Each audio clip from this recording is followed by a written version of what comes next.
नमस्कार दोस्तों, 4 पीएम और न्यूज टाइम के मंच पर आपका स्वागत है।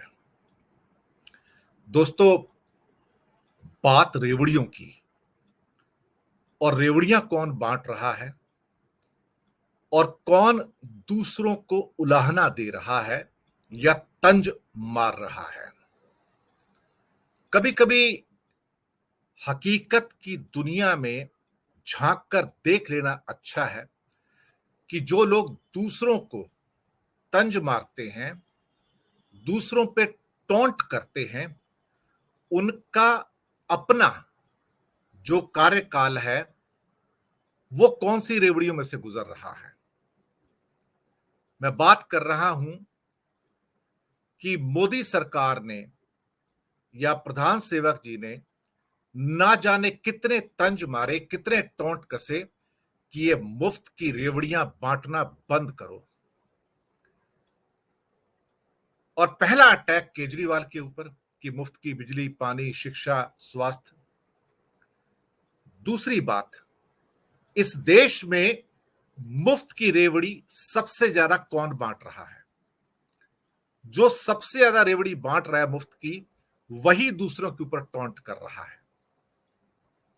दरअसल जब आप अपनी रेवड़ियों को जनहित का नाम देते हैं, गरीबों की मदद का नाम देते हैं, तो फिर रेवड़ियों में अंतर करना मुश्किल हो जाता है।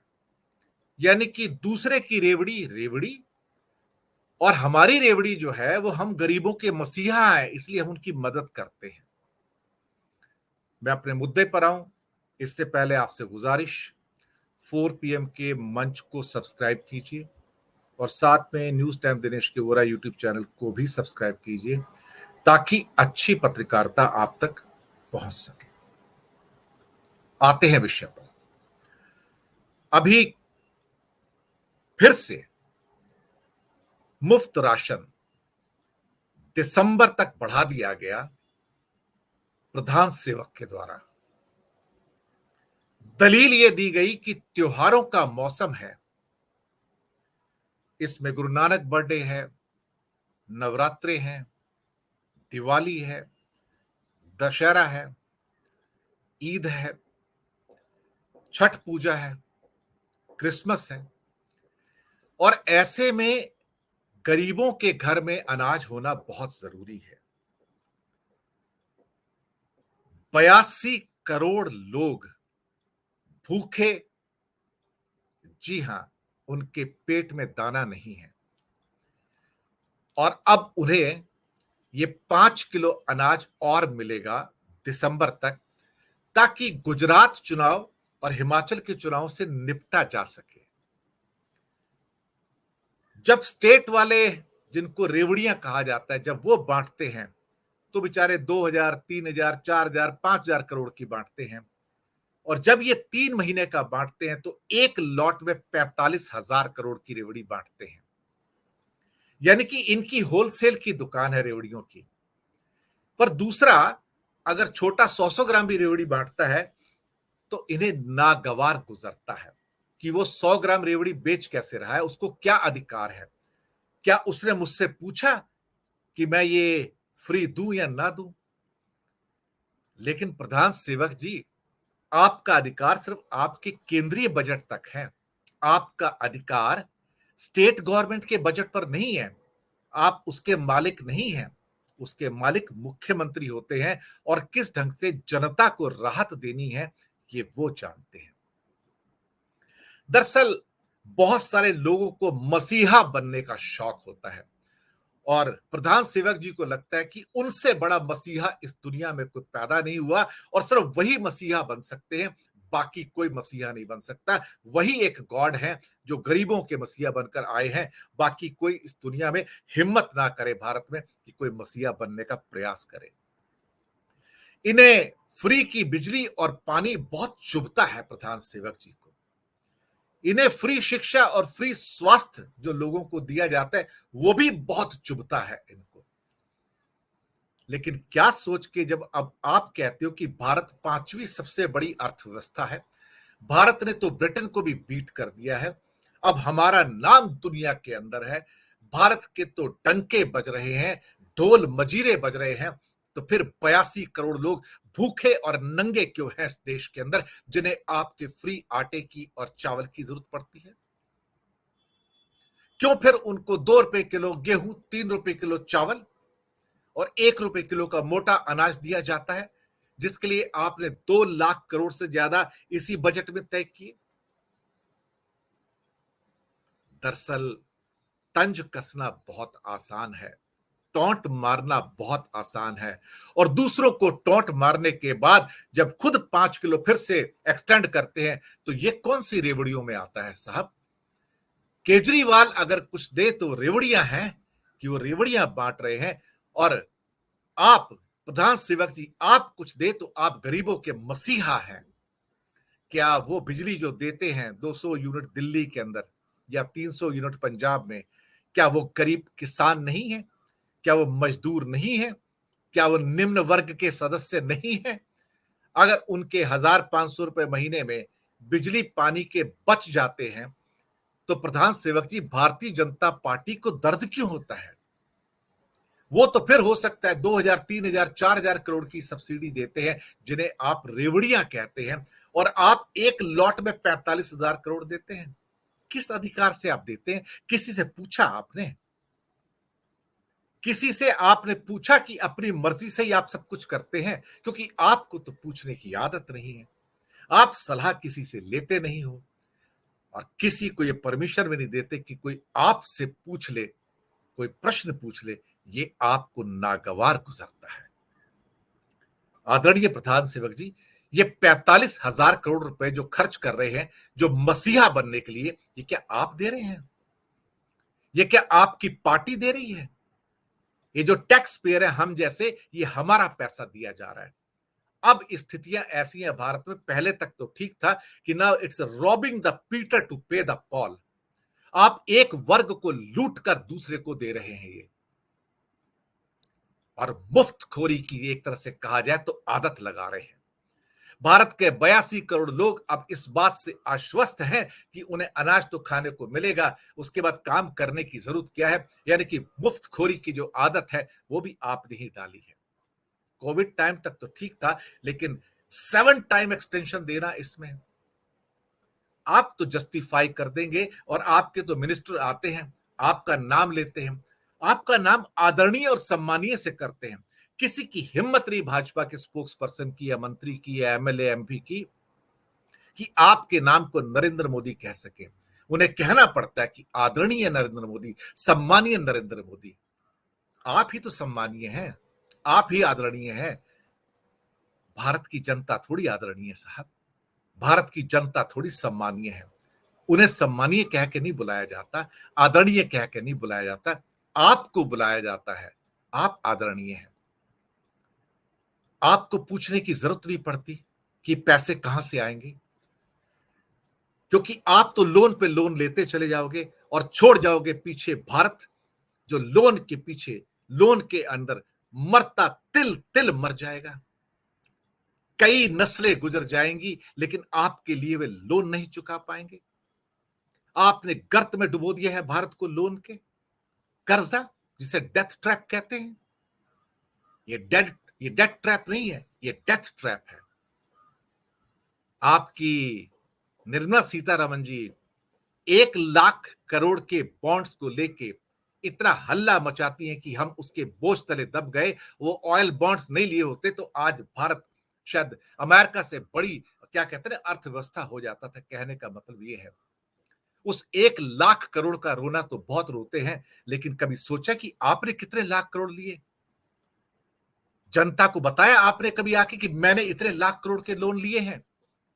आपने बताया कि 1 रुपए के अंदर अब मैं 43 पैसा मेरा रीपेमेंट में ब्याज में चला जाता है, और आपने गर्त में डुबो दिया भारत को? नहीं यकीन आता। भारत को कर्जे में डुबोने वाला अगर कोई एक प्रधान सेवक है, तो वो ये प्रधान सेवक है, ना कि पिछले प्रधान सेवक। दोस्तों, पहले 65 सालों में जब नरेंद्र मोदी जी प्रधानमंत्री बन के आए थे, तो भारत के ऊपर जो कर्जा था कुल मिला के 58 लाख करोड़ था। 58 लाख करोड़ 65 सालों के बाद। अब 75 सालों के बाद, यानी कि 67 सालों में आप समझो तो करीब करीब 58 लाख करोड़ का कर्जा था। अब मार्च 2023 के अंदर कर्जा होगा 140 लाख करोड़ का। 82 लाख करोड़ आपने लोन ले लिया। जिस भारत ने 58 लाख करोड़ पे बैलेंस करके आपको दे दिया, 67 सालों के बाद आपने 8 सालों में 82 लाख करोड़ ले लिया। थोड़े से डेटा दिखा देता हूं आपको मैं।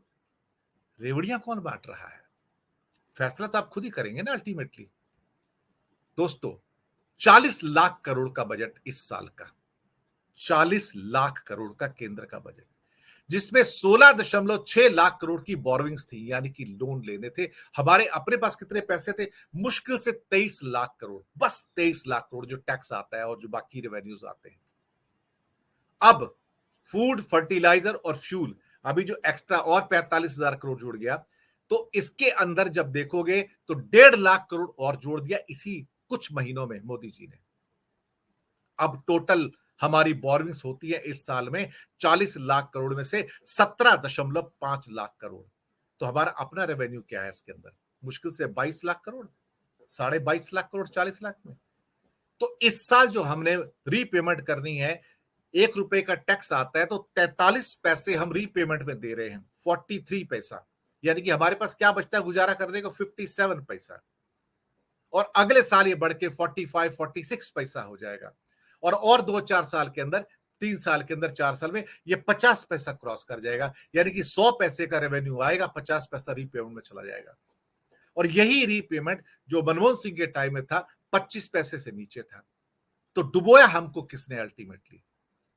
दोस्तों, आप सोचिए कि 3 साल के अंदर जो हमारी बोरोविंग्स थी, वो अप्रोक्सीमेटली 58 लाख करोड़ के आसपास थी 2014 के अंदर। अब मार्च के अंदर 2022-23 के एंड में 140 लाख करोड़ होगी, यानी कि 8-9 साल के अंदर, 8.5 साल में मोदी सरकार जो लेने जा रही है, 82 लाख करोड़ का कर्जा लिया है। किससे पूछ के कर्जा लिया इतना सब? पैर जितने थे उतने रख दी थे चादर, लेकिन अब तो पैर बहुत बाहर निकल गए हैं। दोस्तों, जब किसी देश का ₹1 में से 42, 43 पैसा, 44 पैसा, 45 पैसा रीपेमेंट में चला जाए, तो हमारे पास बचता क्या है? ये 1 लाख करोड़ के बॉन्ड्स के ऊपर रोते थे, लेकिन अब जो 17.5 लाख करोड़ के ये भी तो बॉन्ड ही है ना, ये भी तो बॉन्ड ही है किस्म से, सिक्योरिटीज है, गवर्नमेंट सिक्योरिटीज है ना, ये सारी की सारी। आप सोचिएगा कि ये कर क्या रहे हैं? रेवड़ियां केजरीवाल नहीं बांट रहा है, रेवड़ियां भगवंत मान नहीं बांट रहा है, रेवड़ियां केसीआर नहीं बांट रहा है, रेवड़ियां बघेल और ममता बनर्जी नहीं बांट रही हैं। इस देश में रेवड़ियां अगर कोई बांट रहा है तो प्रधान सेवक बांट रहा है, और इतने बड़े लेवल पे बांट रहा है कि पूरा हिंदुस्तान गर्त में चला गया इस समय। जब ये जाएंगे, एक गरीब गुर्बत वाला हिंदुस्तान जहां हर आदमी कर्जे के अंदर डूबा होगा, वो छोड़ के जाएंगे, लेकिन इनके महलों की रंगत और शान शौकत कम नहीं होनी चाहिए। एक अलग प्रोग्राम करूंगा, मैं आपको बताऊंगा कि कैसे हमारे प्रधान सेवक का नया प्रधानमंत्री निवास बनने जा रहा है, और उसकी कीमत लैंड को छोड़ के जो कई एकड़ की है, वो भी लुटियंस के लैंड में, जहां हजारों करोड़ की उसकी जमीन की कीमत है, सिर्फ उनके महल को बनाने की कीमत 467 करोड़ है। कंस्ट्रक्शन की कीमत साहब 467 करोड़। एक गरीब देश का फकीर प्रधानमंत्री 467 करोड़ के महल में रहेगा साहब। आप अंदाजा लगा सकते हो कि लग्जरी की पराकाष्ठा है। आप अंदाजा लगा सकते हो कि ये फकीर 8,000 करोड़ के विमान में उड़ता है। आप अंदाजा लगा सकते हो कि इस फकीर को क्या कहते हैं, लग्जरी की हर चीज चाहिए, लेकिन जनता की कीमत पर चाहिए। सर, 12 करोड़ की मेबैक कार मर्सिडीज कौन चलाता है साहब? भारत के अंदर किसी के पास नहीं है, सिर्फ प्रधान सेवक के पास है। इसके अलावा जो फ्लीट है उनके पास बीएमडब्ल्यू का 2-2, 3-3, 4-4 करोड़ की गाड़ियों का, वो कौन चलाता है? प्रधान सेवक ही चलाते हैं। मेबैक तो अभी ऐड हुई है कुछ समय पहले, 2-2.5-3 करोड़ की गाड़ियों से संतुष्टि नहीं होती थी, तो अपने लिए 12-15 करोड़ की गाड़ी मंगाई इन लोगों ने। ना प्रधानमंत्री जी की सुरक्षा, तो क्या 2.5, 3, 4 लाख करोड़ की गाड़ी में उनकी सुरक्षा नहीं होती थी क्या?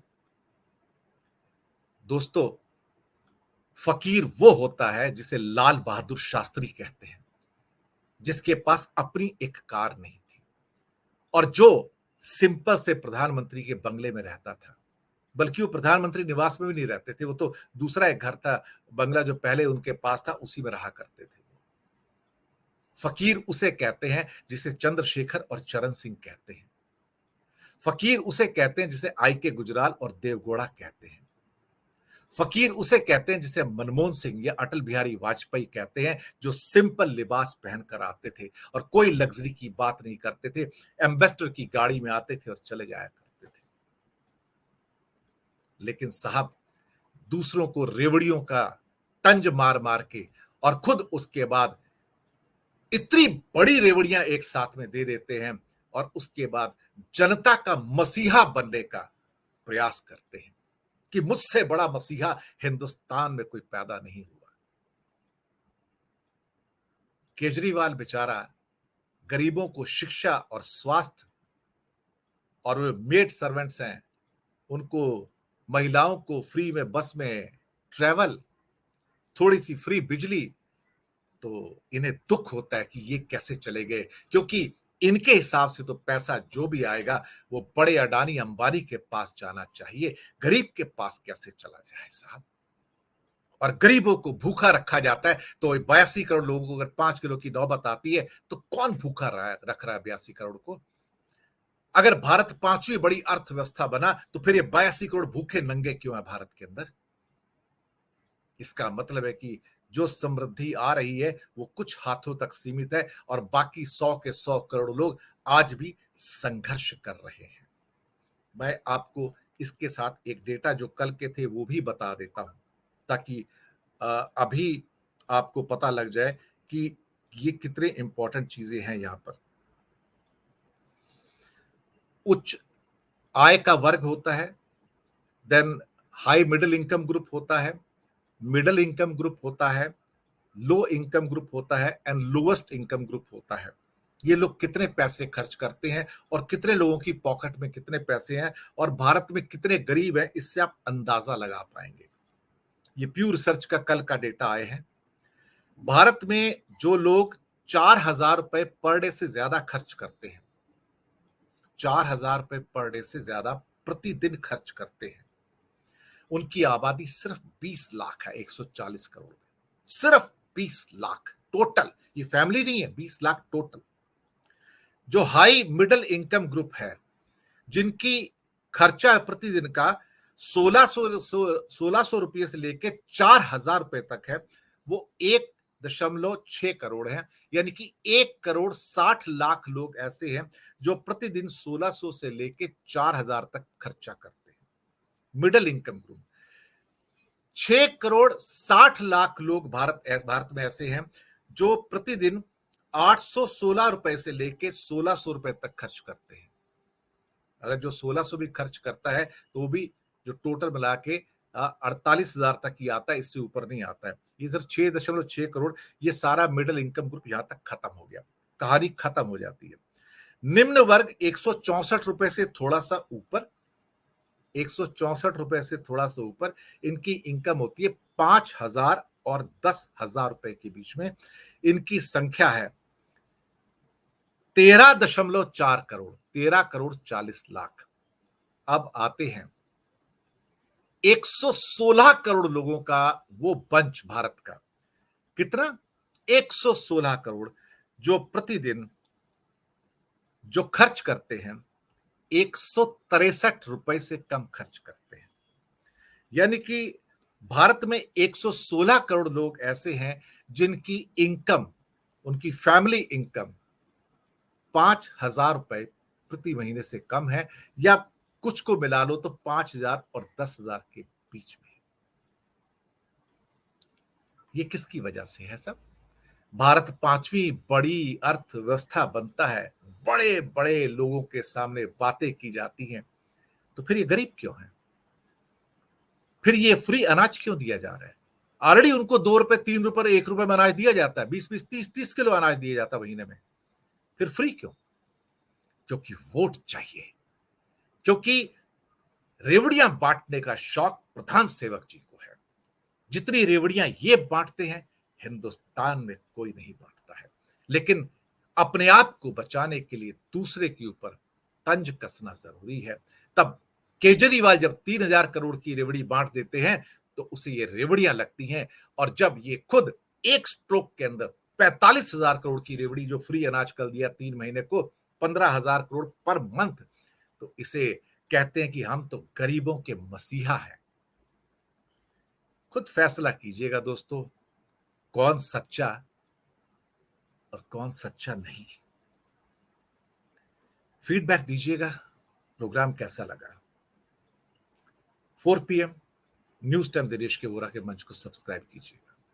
धन्यवाद आप सब।